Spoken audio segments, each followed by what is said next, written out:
si Mama Mary sa Fatima, pray the rosary. Again, hindi na naman maintindihan ng ibang sekta yan. Sasabihin na naman nila, paulit-ulit. Paulit-ulit yung inyong salita. So what? Anong problema sa paulit-ulit?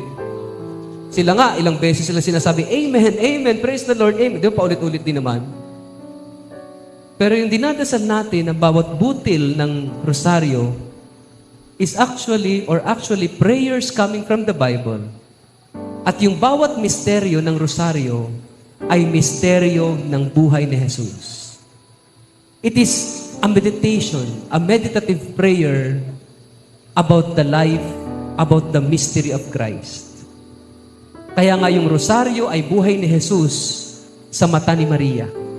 It is like Mama Mary is retelling to us the story of Jesus sa tuwing ng dinadasal natin ang Santo Rosario. Pinapakinggan natin yung nanay, kinukwento ang mga pangyayari sa buhay ng kanyang anak na si Jesus. And it is through Mary that we come to know Jesus more. Love Jesus more. Follow Jesus more. And in consequence, Jesus will lead us to the Father.